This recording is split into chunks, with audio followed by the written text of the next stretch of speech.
Ya, baik, saya lanjutkan lagi.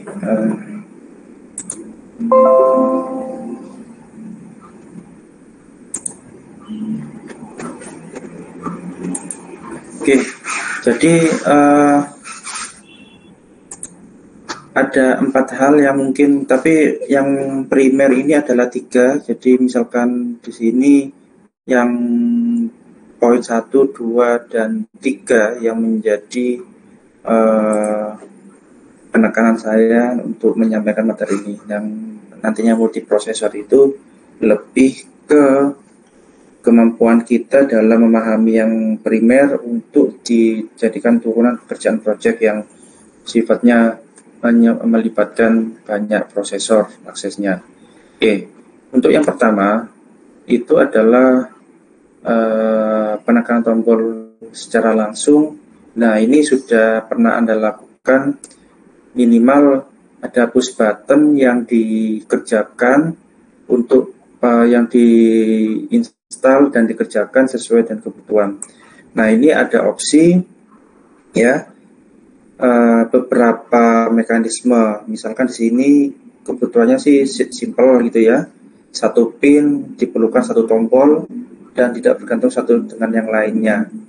Nah, di sini ada 2 mekanisme. Ada yang diperlukan dengan istilah internal pull up, itu materi yang awal yang saya sampaikan. Nah, tentunya gambarannya kalau misalkan kita amati di sini, ini adalah internal pull up, yang mana fitur yang menjadi lakon utamanya AVR sehingga kita bisa membuat mekanisme ini. Nah, tentunya pemrogramannya harus menyesuaikan dalam mendefinisikan registernya seperti ini ya. Baru algoritmanya itu kita tentukan. Jika misalkan di sini start, nah ini karena active flow ya, maka start sama dengan 0, maka ngapain. Kalau stop sama dengan 0, maka ngapain. Nah, ini nanti misalkan ini difungsikan untuk melakukan kendali putar motor kiri dan kanan misalnya. Nah, tentunya bisa start dan stop, maju mundur atau CW ini karena ada define yang seperti ini gitu ya. Oke, jadi ini simpel sekali. Saya percepat saja. Dan kalau misalkan Anda perhatikan perbedaan internal pull up dan external pull up, seperti yang Anda lihat di sini, kalau internal tidak melibatkan tambahan resistor, kalau yang eksternal di sini ada resistor yang masuk ke dalam pin misalkan pin 8 pada Arduino. Nah, groundnya ya pasti ada resistor di situ. Nah, ini saya kira fundamental ya. Hingga mau rangkaian sebelah kiri atau sebelah kanan, tentu programnya juga menyesuaikan.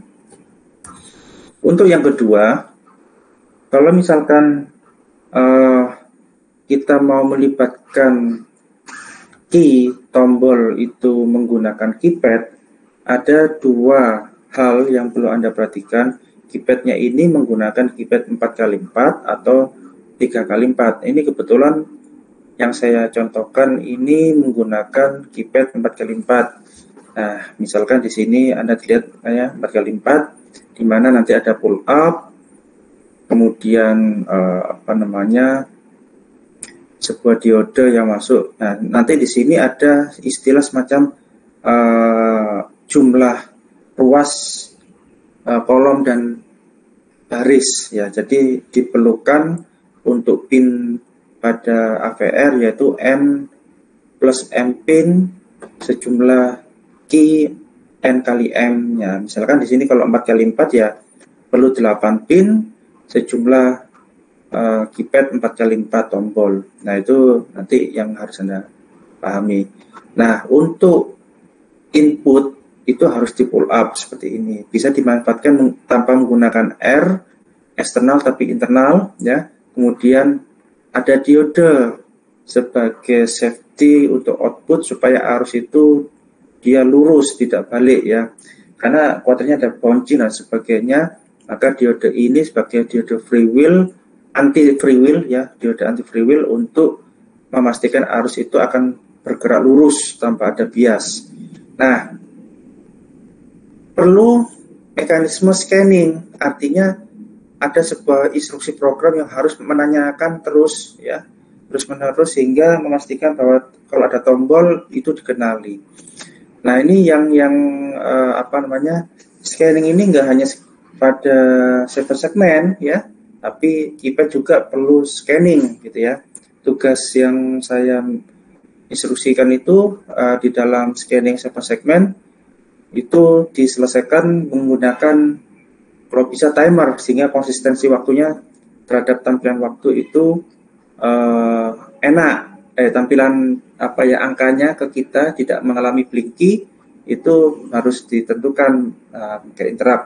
Nah, ini kalau misalkan paham seperti itu, maka untuk seperti ini untuk kita juga dilakukan hal yang serupa ya. Nah, berarti kalau misalkan programnya di sini, makanya biasakan kita harus memahami define istilah, misalkan sini ada kolom, baris gitu ya.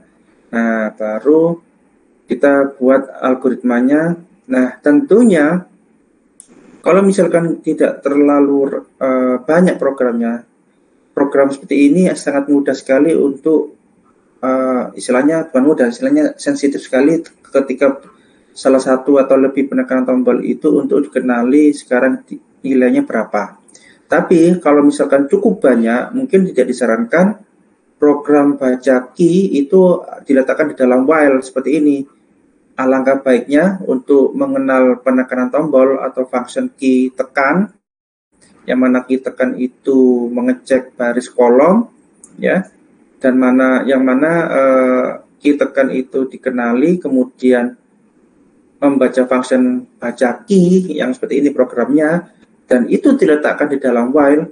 Ya, mungkin kalau banyak sekali programnya yang dikerjakan, tidak disarankan harus menggunakan interrupt timer. Tapi kalau hanya sekitar ini, mungkin tidak terlalu ribet gitu ya. Artinya tidak akan ada delay, karena terkadang delay itu kita perlukan untuk mengantisipasi debouncing ya. Jadi debouncing itu permasalahan yang mungkin akan muncul di percobaan yang seperti ini, yang percobaan yang pertama itu.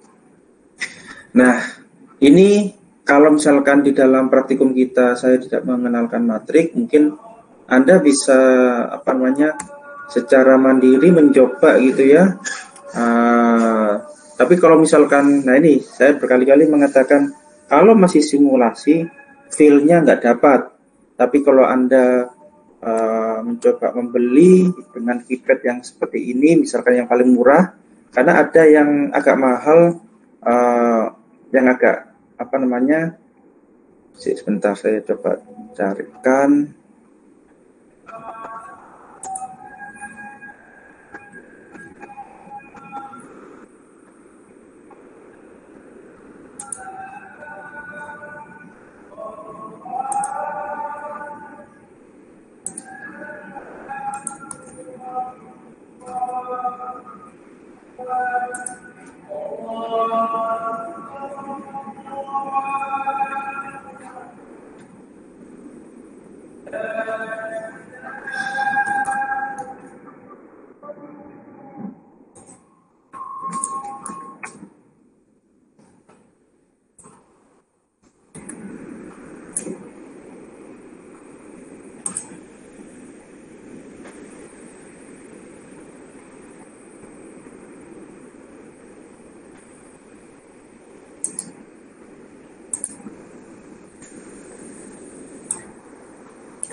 Ya, kalau saya coba kembali lagi. Nah, di sini kalau keypad ini eh, masih Anda realisasikan dengan simulasi, ya nggak ada bedanya, feel-nya nggak akan dapat. Tantangannya itu program ini masih belum aman, ya.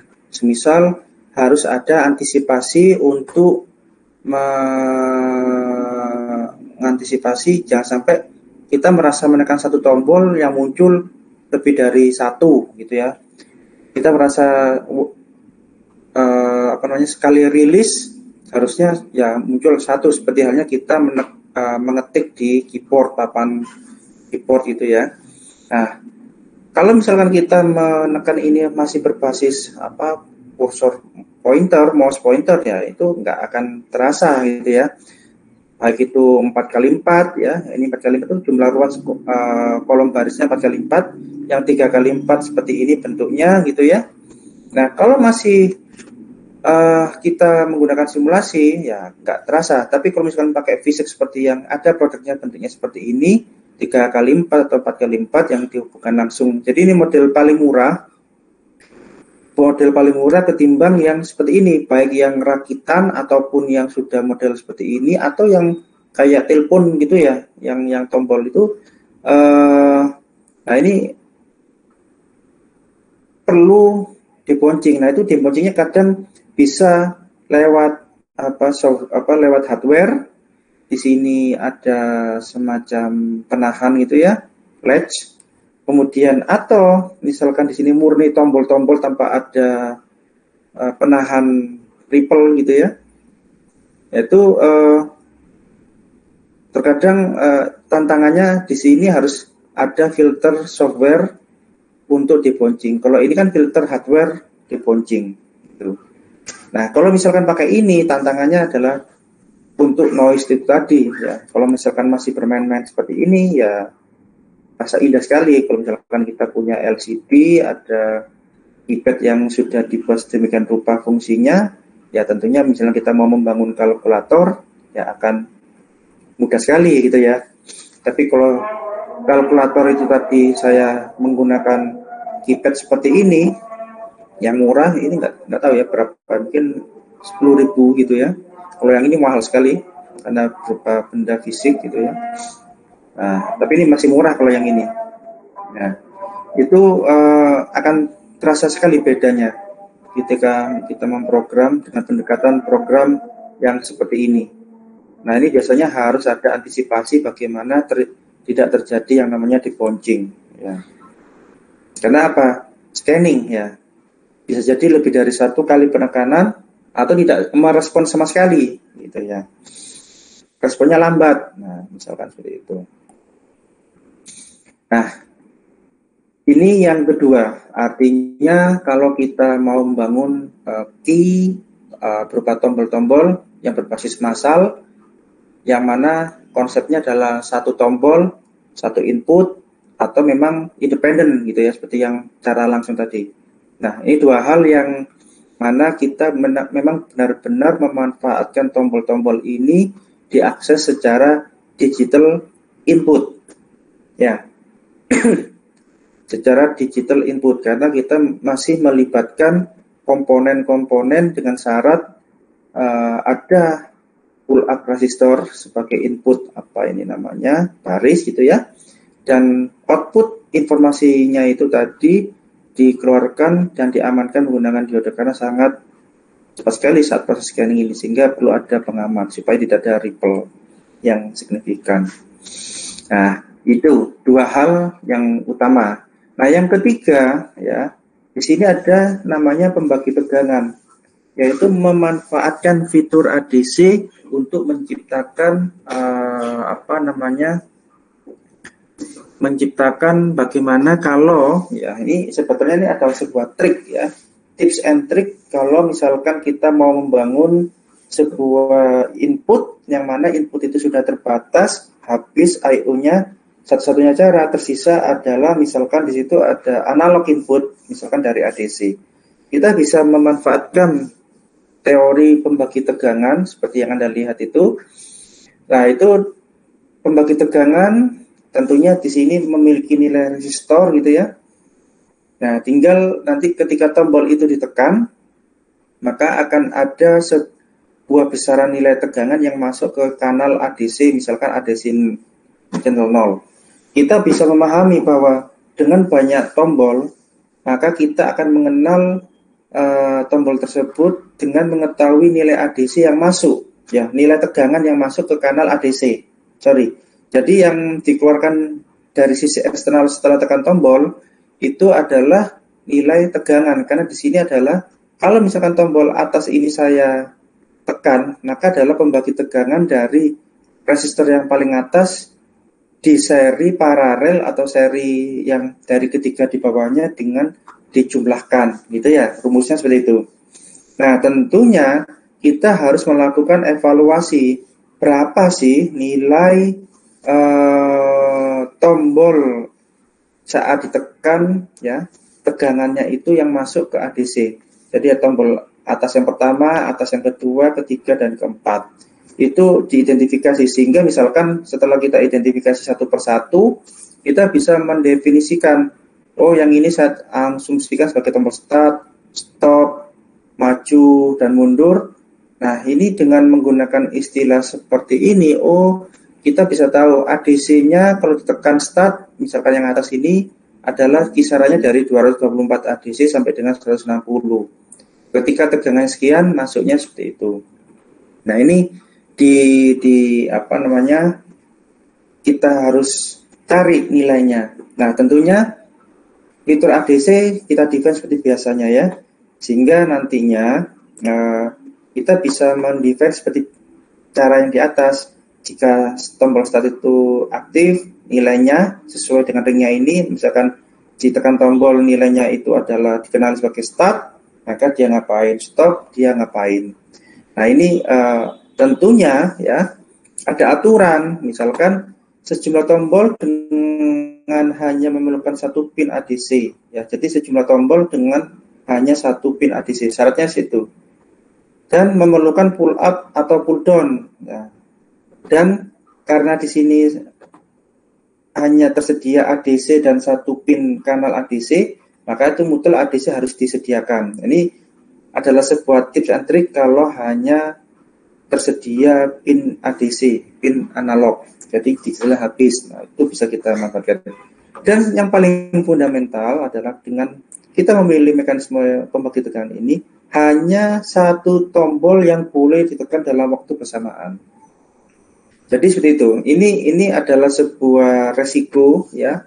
Kita tidak bisa seperti percobaan yang sebelumnya, misalkan keypad pun juga begitu. Kita bisa menekan lebih dari satu tombol, tentunya dengan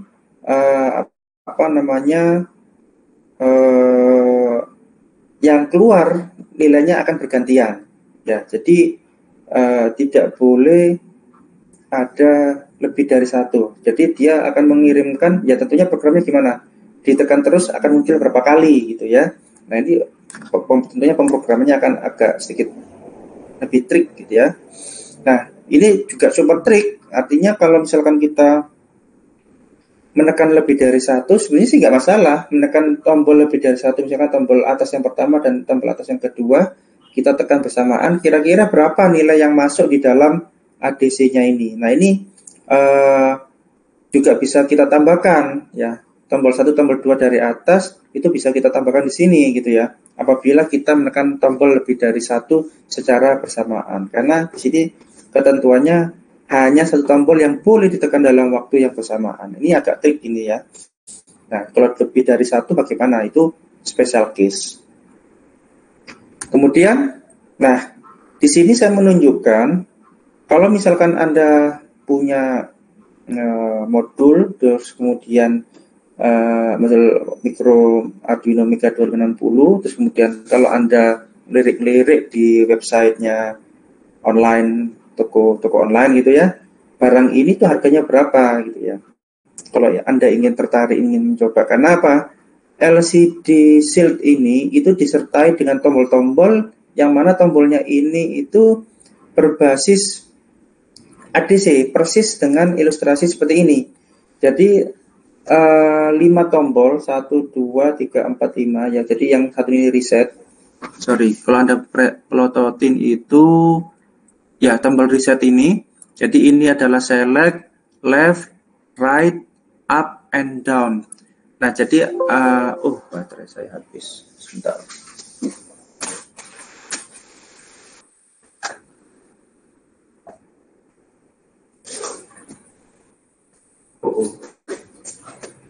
Charger saya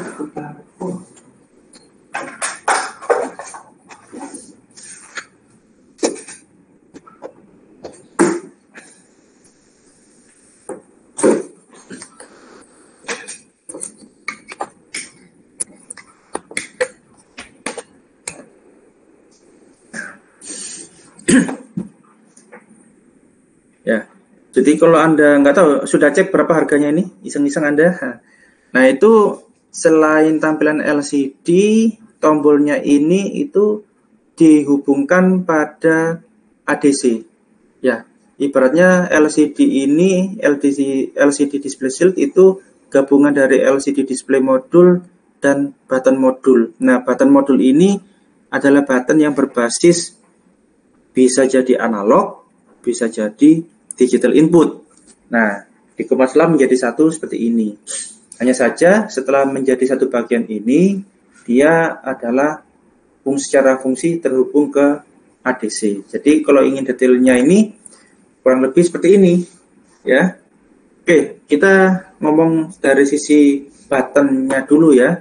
Kalau LCD-nya nanti bisa Anda ya itu pengayaan. Saya hanya menunjukkan ke Anda bahwa 4 tombol yang terdiri dari select, left, up, down, right, dan tombol reset. Nah, tombol reset ini enggak terhubung ke analog ya. Jadi yang tadi yang saya sebutkan ini itu semuanya terhubung ke analog channel 0 atau ADC 0. Nah, di sini sudah ada semacam value yang sudah dikeluarkan dengan yang mana yang pasti menggunakan resolusi 10 bit ya, karena di sini Anda lihat 500 sampai 750 itu tombol select.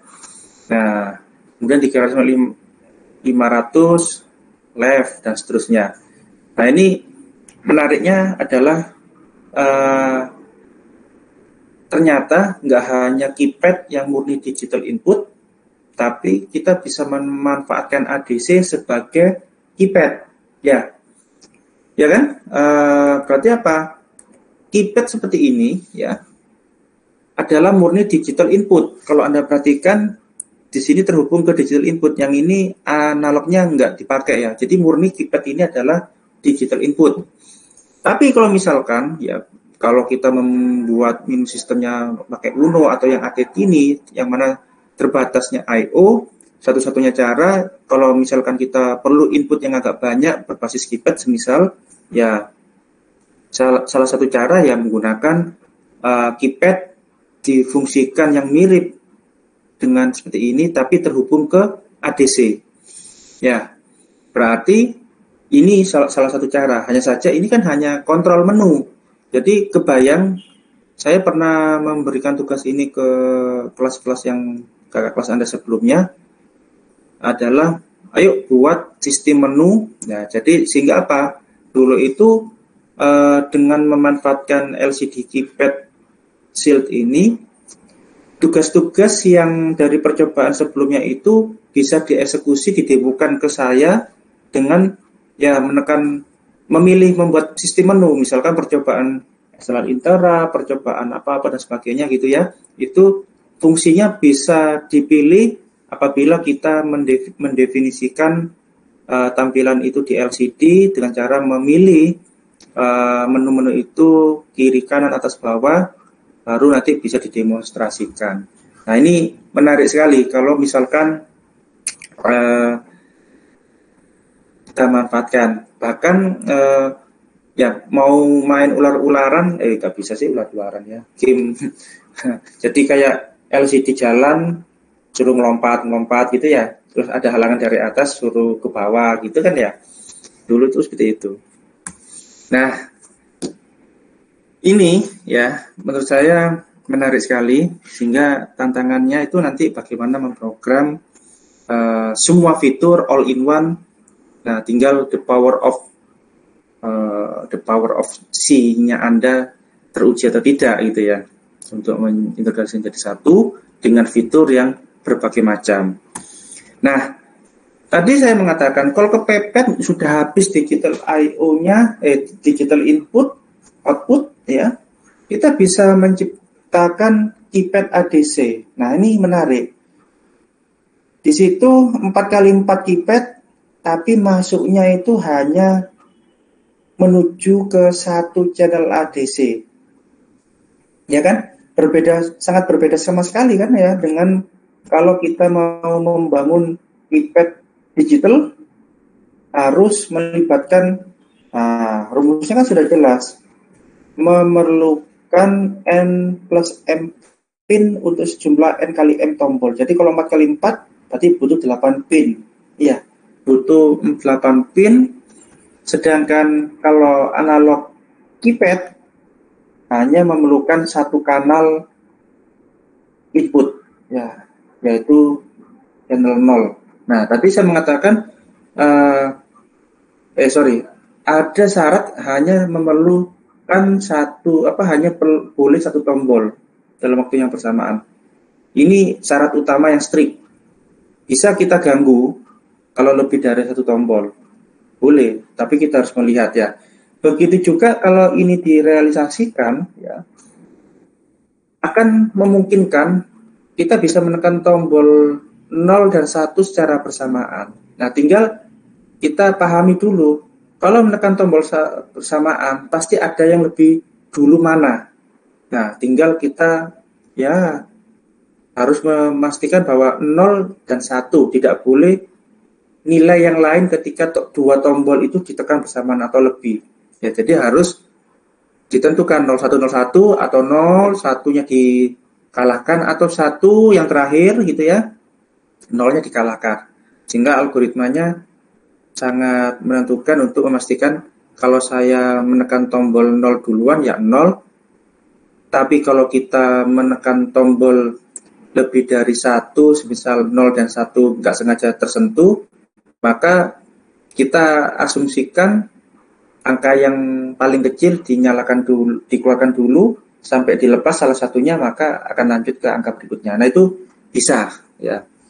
Nah, jadi ini idenya ya, untuk mengantisipasi tombol yang sudah habis, digital I/O yang habis, tapi kita memerlukan tombol banyak di situ. Biasanya sih ya, kalau dulu saya pernah bicara ke tim robot, yo gak usah angel-angel gitu ya.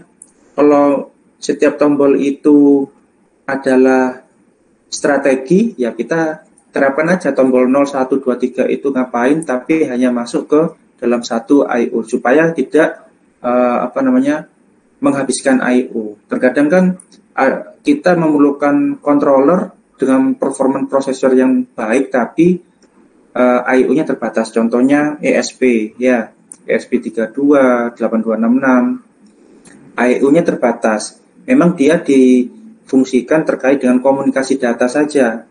Ada I/O tapi terbatas. Nah, salah satu cara ya, kalau misalkan kita ngejar prosesor, I/O-nya dibatasi, maka apabila di situ ada ADC, kita bisa banyak menerapkan tombol. Nah, di sini aja sudah jelas 16 tombol tersedia. Ya, jadi seperti itu. Nah, dari ketiga hal ini, yaitu langsung, kemudian matrik keypad, dan pembagi tegangan ya, tiga hal ini tujuannya adalah ke ini ya, tujuannya adalah ini. Anda mungkin harusnya berpikir, tahu Pertamini ya, Pertamini itu Anda melihat ada display banyak gitu ya, ada display liter, ada display harga, baik itu ditampilkan ke LCD ataupun segmen, dia kan juga pemroses ya. Terkadang supaya tidak memberatkan prosesor utama, dibuatlah master slave. Slave-nya lebih dari satu dengan menuju misalkan masternya itu adalah pemroses utamanya sekaligus display.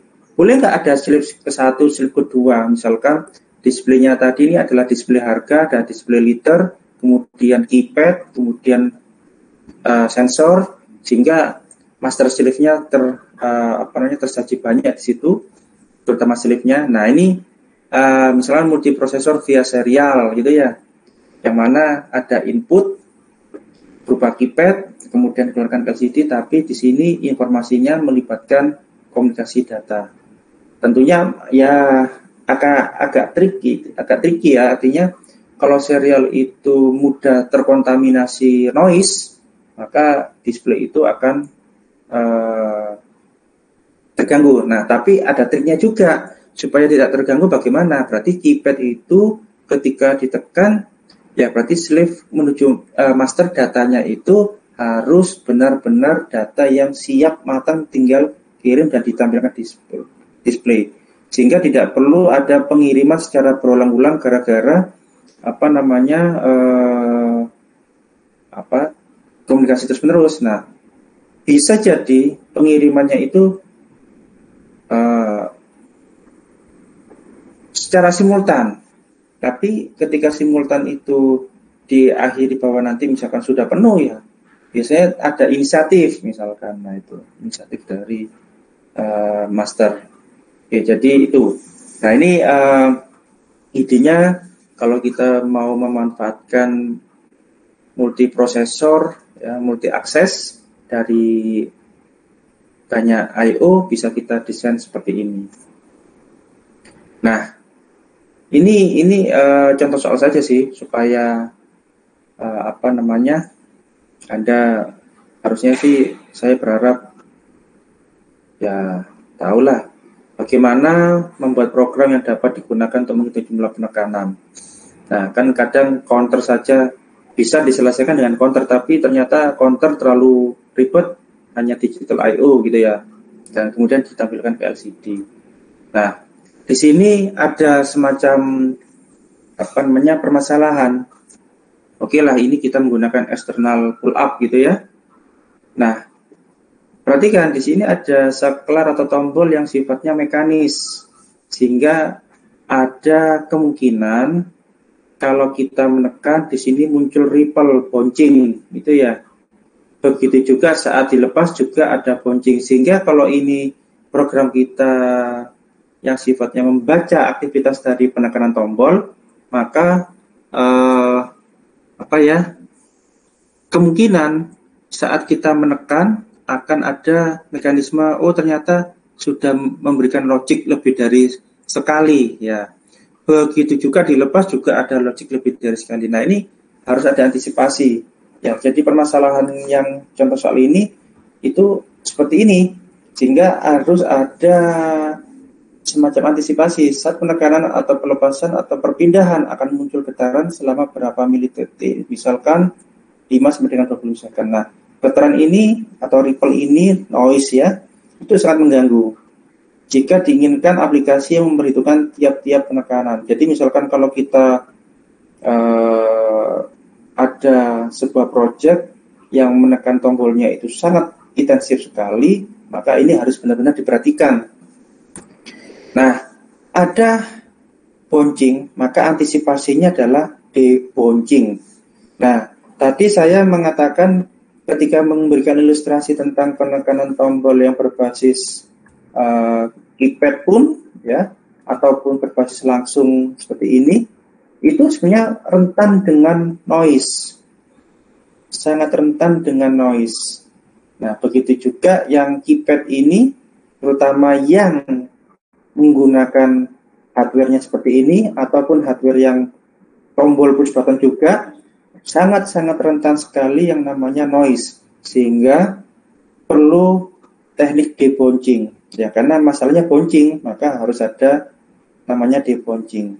Nah itu dari permasalahan ini bagaimana ya, ada dua ya ada beberapa gitu ya antisipasi. Jadi jenisnya itu bisa kita sederhanakan menggunakan hardware dengan menerapkan kemampuan elektronika kita, yaitu menggunakan filter RC. Sederhananya begitu.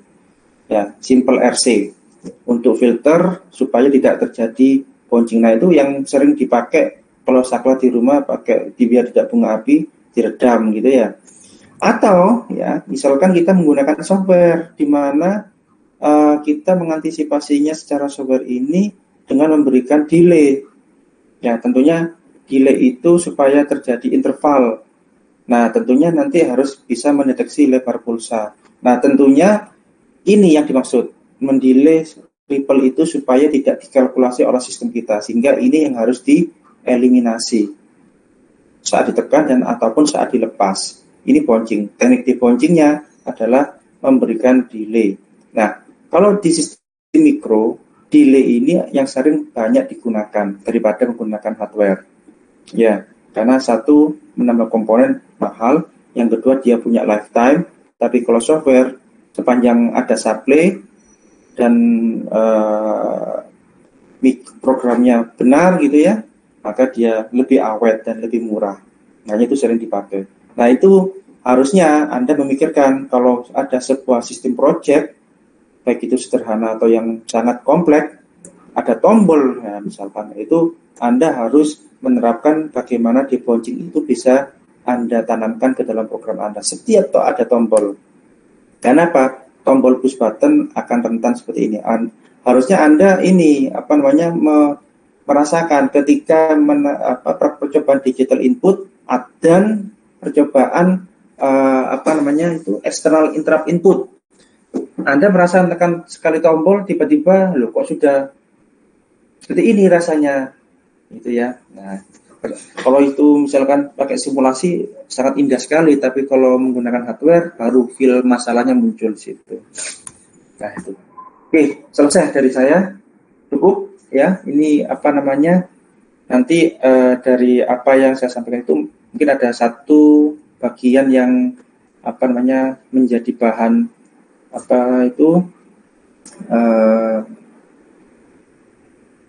ujian UAS ya, di mana saya berasumsi percobaan ADC Anda sudah melaksanakan secara mandiri ya, tapi syukur-syukur Anda mencoba misalkan mencoba digital input Anda supaya tidak dikenali perhitungannya lebih. Saya menekan 1 kali Pak, lah kok sudah diarani 2-3 kali tekan tombol. Nah, berarti apa? Cobalah Anda memprogram supaya ya, karena sering banyak menggunakan delay, bagaimana mengantisipasi penekanan tombol itu kalau saya tekan sekali ya sekali gitu ya. Jadi antisipasi debouncing, teknik debouncing. Tuh. Atau Anda mencoba misalkan ini, tapi ini rencananya sih nanti aja dulu ya. Kalau ada mikro lanjut nanti ini. Kalau misalkan ya membuat seperti ini, tapi ini resikonya banyak tombol yang harus Anda susun gitu ya.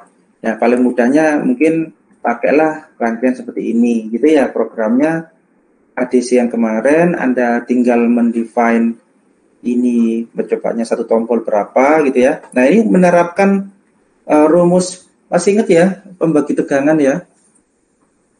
Pembagi tegangan ketika paling atas dapat VCC, ini adalah nilai referensinya dibagi dengan seri plus atas. Ya, rumus pembagi tegangan, sehingga nanti nilainya keluar dari ADC itu adalah rumusnya tadi, tegangannya. Nah, tegangannya yang keluar itu terbaca berapa nilai ADC, maka Anda tinggal memetakan. Ini adalah pakem, tidak. Ini bisa berubah sesuai dengan nilai referensi VCC yang Anda punya gitu ya. Kalau Anda terhubung dengan komputer, terhubung dengan power bank atau adaptor gitu ya, bisa jadi berbeda nilai referensi 5 voltnya. Nah ini nilai-nilai ini tidak pakem, apalagi nilai mana ini? Oh tidak ada ya. Oh yang ini ya.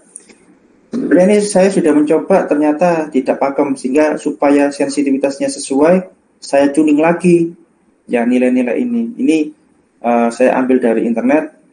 Saya kira ya antara benar dan tidak, tapi untuk batas-batas toleransinya di situ toleransinya adalah plus minus berapa itu kita ya. Jadi Makanya kemarin kan saya menyatakan percobaan ADC itu selain Anda menggunakan 8 bit, 8 barlet, dan potensio, tentunya Anda ukur nilai AVCC-nya. Jadi harus punya harus punya AVO ya. Dengan punya AVO maka kita tahu nilai besaran referensi tegangan dari yang kita setting AVCC 5 volt pasti ada 5, sekian atau 4,9 sekian. Nah, itu yang pembagi tegangan. Atau misalkan Anda punya keypad, cobalah program. Ya. Paling enggak keluarkan ke serial gitu ya, atau Anda keluarkan ke barlet. Kalau saya tekan 1 ya, jadi kalau barlet berarti hanya 1 sampai 8 gitu ya. 1 sampai 8 keypad. Ya, atau cobalah di sini gitu. Banyak sekali referensi ini. Hanya saja yang perlu saya garis bawahi, materi yang saya sampaikan ini akan saya coba keluarkan salah satu untuk di UAS. Paling tidak reportnya dari percobaan itu bisa Anda tuliskan di dalam jawaban pertanyaan UAS yang sudah saya upload nantinya itu. Ya, cukup sederhana. Ya, Anda melakukan sekarang pun, oh ternyata begitu dan seterusnya, pasti akan memahaminya. Nah, ini juga skrip yang saya masih fleksibel, masih bisa diganggu untuk Pak, kalau misalkan nggak seperti itu boleh, banyak sekali cara pemrograman. Dan satu hal lagi ya, program yang saya tampilkan ini masih pendekatan style GCC AVR ya, meskipun style programmingnya ini saya menggunakan CodeVision. Jadi cukup jauh, cukup lama sekali materi ini saya berikan tahun 2011.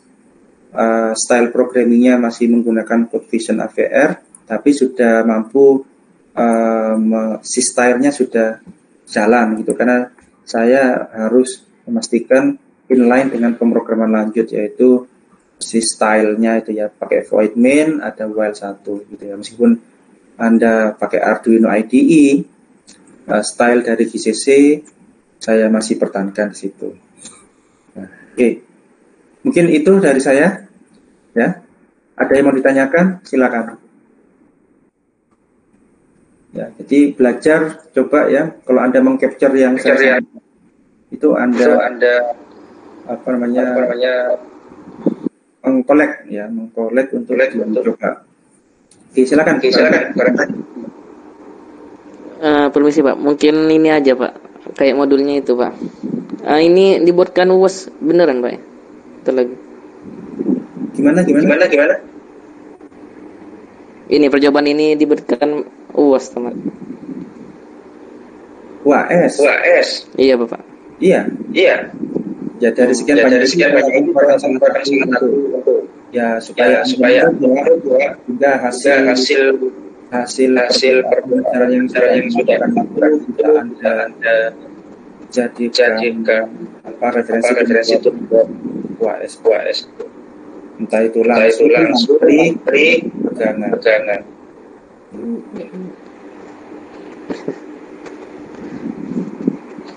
Oke. Mungkin ini aja Bapak, modulnya Bapak. Ya, modulnya gimana tadi? Kan saya udah sih Bapak, udah. Saja gitu ya. Iya Pak, sudah Bapak. Ya, situ. Ya. Oke, yang lainnya bagaimana?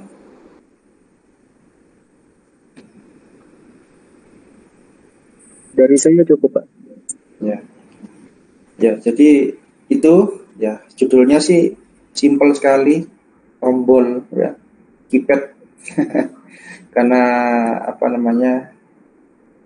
ya nggak terpikirkan ya, tapi saya melihatnya ini di mana project-project itu ternyata hal sepele ini diperlukan. Bahkan multiprosesor itu ternyata menerapkan konsep seperti ini untuk display dan sebagainya. Nah, itu saya harap Anda juga ini. Oke, baik. Kalau gitu saya akhiri. Terima kasih banyak. Silakan Anda isoma ya. Saya juga mau melakukan isoma juga. Oke. Saya akhiri. Wassalamualaikum warahmatullahi wabarakatuh. Waalaikumsalam warahmatullahi wabarakatuh. Waalaikumsalam warahmatullahi wabarakatuh. Terima kasih Bapak atas ilmunya. Semoga sehat selalu Bapak. Karena Pak.